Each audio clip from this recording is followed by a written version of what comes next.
At one point in your life, you try to do something good. You try to build a business. You try to achieve success. But there came failure, crushing your dreams. And as a consequence, you stopped. But failure is here to teach you, not otherwise. We've all had this experience. Study hard, study hard. You kept putting it, you kept posting it till you flunked the exam. Then you were motivated to study hard for the next one.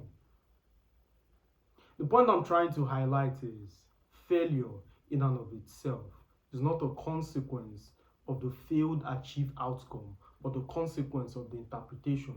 So what happens to us doesn't cause pain, but it's the interpretation we give, that circumstance, that causes the pain. So for instance, I started a business 3-4 years ago where I invested my tuition fee, my rent, every single thing I had. Up until that process, or leading up to the process, I gave myself an annual time frame to achieve that goal. So leading up to the goal, any extra finance I get, I would spend on the basis I'm trying to go all in. I'm trying to burn my ships in an attempt to take the island. Guess what? The universe decided to reward me and nothing happened. Life is not a movie. Life is not some Nollywood or Hollywood where the hero suffers for 80% of the time and at the end of it all, every single thing works out. That is not how life works. You can make the audacious statements. You can tell people, check me out in the next 5 years. And guess what happened? Nothing. Nothing. You can work as hard as possible and nothing would happen.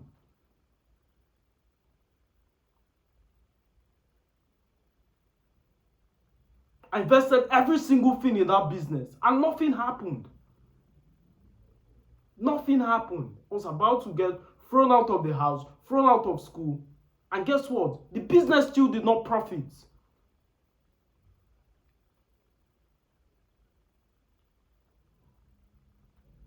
The first point I want to dismiss is this wrong notion that you somehow believe those audacious statements. Yes, you might work as hard as possible. Yes, you might give it your all. But guess what? You do not have control over the outcome.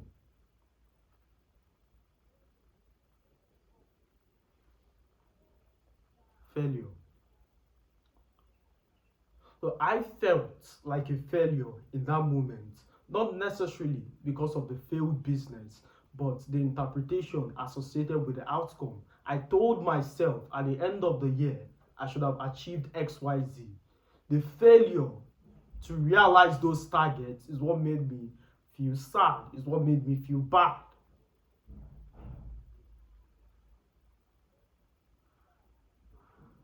Failure.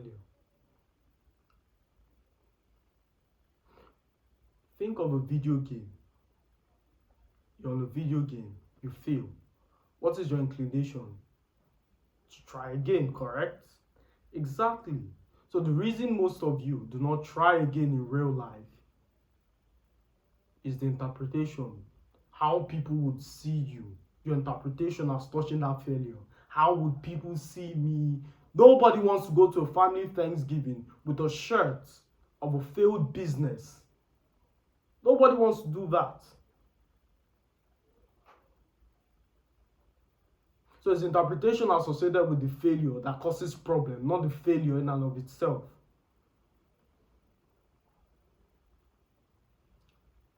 Failure.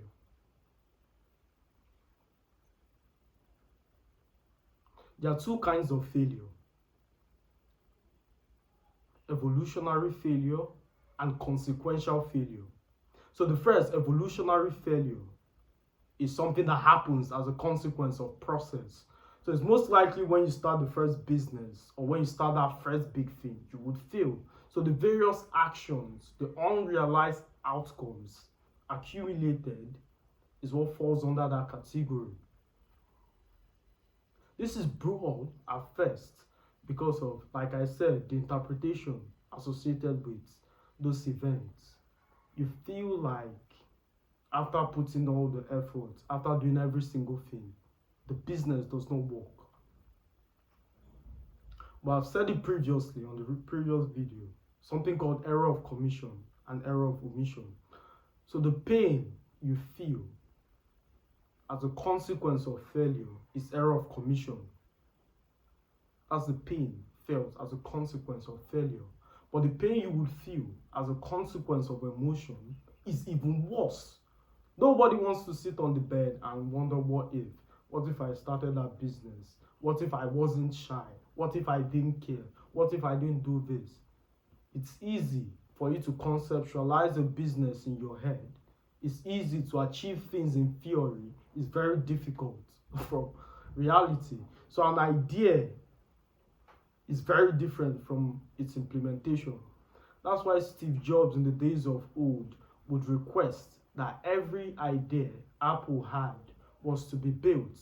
He would feel and touch the new prototype and make corrections thereof.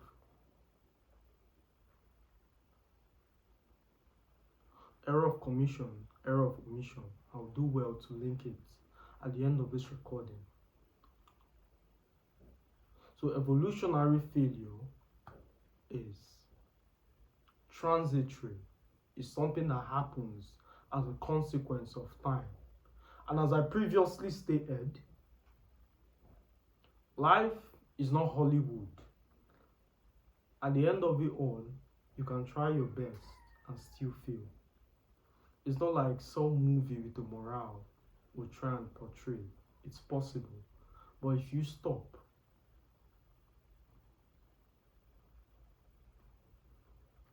then success is not guaranteed. Please understand, if you keep going, you might be successful, you might not. It's a 50-50% chance on that wise. But if you stop, success is not guaranteed.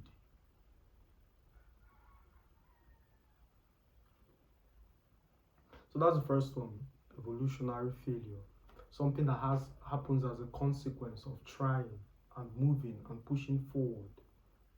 The second is consequential failure, something we discussed at the beginning of this recording. Study hard, you keep putting it off until you fail. So it's a consequence of your previous actions. It's not a consequence of hard work. It's far from the first point. This is a consequence of laziness. It's a consequence of sleeping in. It's a consequence of sitting on the couch and doing nothing.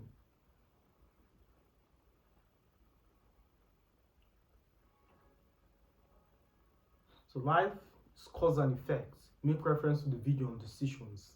Decisions decides destiny. The consequence of every single decision has been pre-programmed. If I walk to the summit of this building and I jump, I would fall. So falling is the consequence that comes in honor to that decision. Jump. Why am I not falling? I've not made the decision that activates the consequence.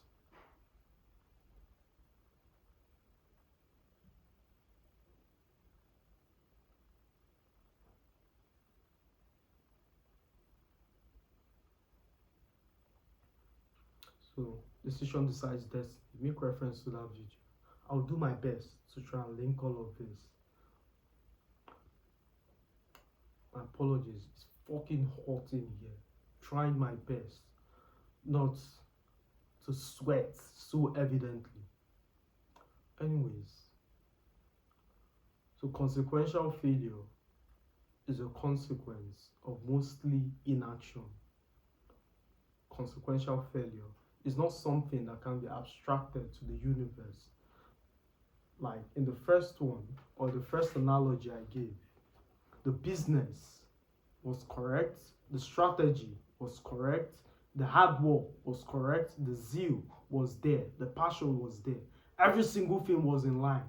But somehow, the universe decided, I need more character building. There are things I need to learn to qualify me to start that business. And looking now in hindsight, I thank God that that business didn't profit at first. But then if you also analyze as a professional, you can look in hindsight, and obviously there are things you would have done better, but that's growth. So the argument would be, could you say the universe wanted you to learn some things, or is it just a consequence of growth that you can look back on your actions and see various ways for improvement? I'll say it's the first one, because there are things you should know about business, like leadership, some other qualities of a leader that was devoid at that time. So it was understandable why that business didn't profit. So there are a couple of other businesses I engaged previously that also did not work, which I'm also grateful for. For instance, when we started Landlord app, the initial idea was to have a couple of translators, because I am bilingual. I have a background in French. So the initial idea was to have a bunch of translators from my school bump in, handle the aspects of the Francais, the French colony, the French aspect of the app. I don't want to go into too much details because it exposes some of the back end, but there's no way I can tell this story without exposing much of the details. But let's leave it there. The point I'm trying to highlight is there were some qualities at the initial stages of that business that was lacking. And I'm grateful it did not work, because all it will end up as is a wastage of capital rather.